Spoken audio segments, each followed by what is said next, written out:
アメリカ大統領選の話で、結局そのトランプ大統領に投票した人たちというのは、アメリカのいろいろな政治システムというのにもう失望しているとか、どちらかというと普通に働いているひもじい人たちじゃなくて、トランスジェンダーですとか、女性の権利ですとか、外国人の権利がうんぬんとかっていうそちら側の方にどちらかというと政府は注力していて、自分たちアメリカの白人とか、白人男性が主に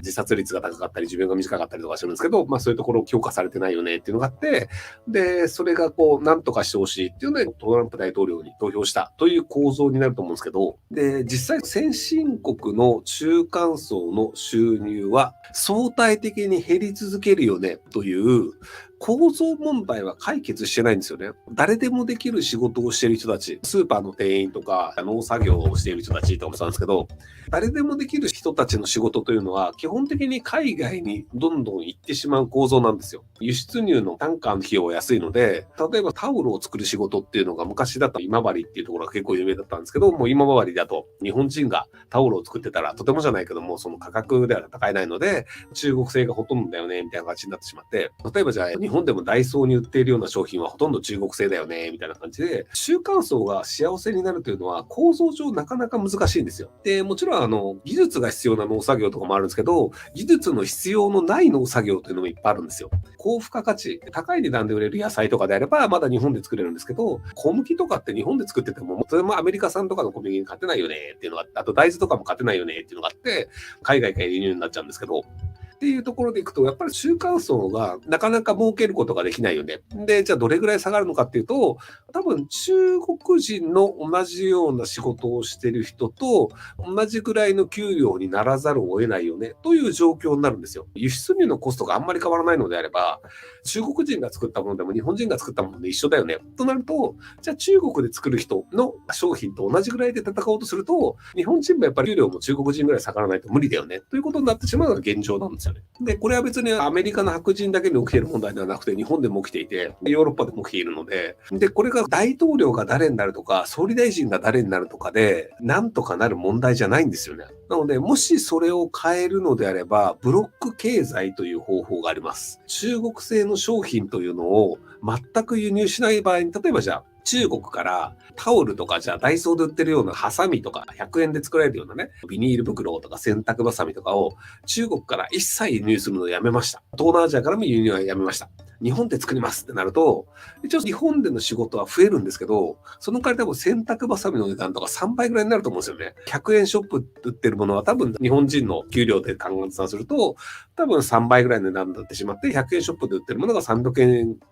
ショップみたいになってしまうっていうので、物価が高くなっちゃうんですよね。安いものを海外の人たちが作ってるから、それを買ってなんとか安い物価でやってるんですけど、安いものを作る海外のものを輸入したくなると、結果として物価は上がるよねってすごく当たり前のことが起こるんですよ。で、もちろん高くて日本製買えるよっていう、お金持ちの話は別に大丈夫なんですよ。問題はその給料は上がってなくて、物価が上がってる中では、どこの国製とは関係なく安いものを買うしか生活手段がないよねっていう人たちがいっぱいいるんですよね。っていうところで、じゃあそれがトランプ大統領になったとしても、構造的には変わらないんですよ。っていうところなので、手芸が流行るぐらいのがまだマシなんですよね。例えば服を買わないという選択肢があるんですよ。ほとんどの人がなんかね、毎年に3着ぐらい服を買うとかっていうのをやってるらしいんですけど、新しい服買わなくても人死なないんですよ。同じサイズぐらいの友達に服くれって言うと、大体くれるんですよ。どんな人でもね、着てない服って結構あるんですよ。よほど身長が高いとか、よほど身長が低い人は別にしてね。なので、どちらかというと、お金を使わない生活をするというのをした方が、結果として可処分所得が増えるっていう。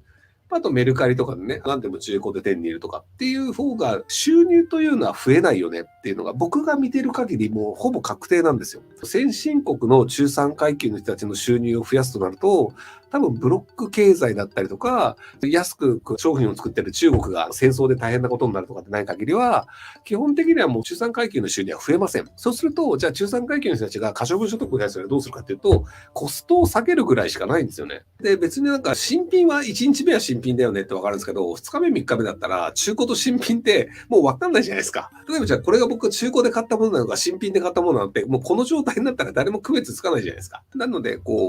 どちらかというと、政治家をどうこうしてなんとかなるだろうなという期待をアメリカ人の方々はしたんですけど、そこは多分あんまり変わらないんだろうなと思っていて、で、結果としては期待が裏切られたということになった時に、多分どちらかが大暴れするのかなと思っていて、要するに前回トランプ大統領を勝たせたかった人たちっていうのが、議会を襲うという暴れ方をしたんですよね。で、今回民主党側の強硬派の人たちっていうのは暴れはしないと思うんですけど、多分鬱屈としたストレスを溜めた状態になると思うんですよ。今2024年なんですけど、2028年になった時にトランプ大統領は続投できないんですよね。で、トランプ大統領のような思想とカリスマ性を持っている人は、今のところ共和党にも民主党にもいないんですよ。そうすると、多分誰がなったとしても、仮にじゃあ共和党の誰かがなったとしても、民主党の人は怒るし、多分共和党支持者も怒ると思うんですよね。いや、トランプさん的なものを期待してるとしたら、お前普通の人間じゃねえかみたいな。っていうので、結果として経済うまくいってないじゃねえかっていうので、今回僕トランプ大統領がある程度伸びるんじゃないかなと思ってた理由としては、やっぱりアメリカの経済が中産階級にとって良くないよねっていうのがあったんですけど、で、これ4年後になっても中産階級にとって経済厳しいよねは変わらないんですよ。ビットコインが上がってお金持ちとか株価が上がってお金持ちっていうので、アメリカの中でホクホクしてる人たちっているんですけど、で、そういう人たちってビットコインを買う金があるとか、株を買う金がある人たちなんですよ。その日暮らしの人はビットコインが上がりましたとか株価が上がりましたっていう恩恵は全く受けられないんですよね。でもきっとトランプ大統領だと何とかしてくれるっていうので多分何もしてくれない。トランプ大統領並みに努力はするんですけど、結果として変わらない。例えばトランプ大統領が移民を返すって言ってるんですけど、アメリカに移民がどれぐらいいるかっていうので、一応アメリカの人口が2億人とかで、なんかね、1000万人ぐらいは違法な移民がいるんじゃないかと言われてるんですよ。で、じゃあ、違法な移民というのが何をしているかっていうと、合法に来てる移民とか、合法的にいるアメリカ人がやらないような、給料が安くてきつい仕事をしてたりするんですよね。アベプラに出た時にその話をちょっとしたんですけど、鶏肉をひたすらさばくだけのお仕事っていうのがあるんですよ。ブロイラー的なところで、ひたすら鶏肉を大量生産している工場とかが、アメリカの南部の方にあるんですけど、で、鶏肉って機械にボーンって入れたら、骨と肉になんか自動的にドーンって分かれるわけじゃなくて、ある程度分ける機械はあるんですけど、基本的には人間が鶏をさばいて肉と骨の部分に分けるっていうのをやってたんですよ。で、それって失敗すると指が切れましたとかっていうので、怪我するし、力仕事だしっていうので、危険だけど、給料めっちゃ安いんですよ。ただ、移民の人たちっていうのは仕事が欲しいからそれをやったりするんですよね。なので、結果としてそれをじゃあアメリカ人がやるかっていうと、やらないんですよね。時給600円ぐらいで、肉体労働でずっと鳥をさばき続けて、で、下手すると怪我して、で、そこのなんか血が入ったところに、いろんな細菌とかが感染して、なんかすげえ変な病気になったりとかっていうのもやっぱりあったりするんですよ。なので、なるべくそういう危険で時給の安い仕事はしたくないよねっていうのがあるんですけど、でもアメリカの人たちは安い鶏肉は食いたいんですよ。なので仕事としては成立するし、ビジネスとしては回ってるんだけど、それがなんで回ってるかっていうと、違法なおかげで安い労働力として頑張る人のおかげでなんとか回ってるんですよ。アメリカってチップ文化っていうのがあるんですけど、ウェイターさんは今だとね、最低時給それなりにもらってると思うんですけど、僕がアーカンソーにいた頃って最低時給3ドルとかだったんですよ。日本円にすると300円とか400円とか。時給300円、400円で、ウェーターで暮らすんですよ。いやいや、日本だとできるわけないじゃんってなるんですけど、ウェーターの場合って、アメリカのレストランはチップという文化があるんですよ。なので、時給は300円、400円しかもらえないんだけど、コーヒー持ってきますとか、丁寧に扱うと、だいたいチップとして、その人たちが食べた額の 15% とか 20% くらいもらえるんですよ。例えばその2000円ぐらいの食事をしたんだったら、じゃあ400円ぐらいチップとして出されるので、そうすると時給400円だったとしても、チップと合わせて時給800円ですと。1時間テーブルを3つ担当したとしたら、400円3つだから、チップだけで1200円もらえて、で、さらに最低時給の400円で1600円もらえるよねっていうところで、収入としては1時間1200円になるんだけど、お店の人は400円しか払わなくていいんですよ。最低時給しか。結果としてお店の人というのは安く労働力を雇えるよねっていうので、なのでそこで違法な労働者的な移民的な人を結構使ったりするんですよね。っていうところでアメリカの文化というのは回ってたりするので、本当に移民を追い出すとすると、レストランとか食肉産業とか農業というのが回らなくなっちゃうんですよ。これの先例というかすでにやった国っていうので、イギリスという国がありまして、ブレグジットって言って、俺たちは EU から出ていくんだって言って EU から出てったんですよね。EU から出てって、EU から出てったら違法な移民がいなくなるから、俺たちの生活は楽になるんだと思ってたら、トラック運転手がいなくなったんですよね。トラックの運転なんかして暮らしたくないよねっていうふうにイギリス人は思っていて、トラック運転手になるイギリス人が全然いなかったので、結果としてトラック運転手不足になって、今、まだ取れると思うんですけど、トラック運転手だと、イギリス簡単にビザ取れるんですよね。で、年収換算すると、年収1200万ぐらいもらえるみたいな。年末とかで3ヶ月だけ働くと、月100万円ぐらいもらえるんですよ。ただ3ヶ月だけで月300万なんですけど、1年仕事があるわけじゃないんですよ。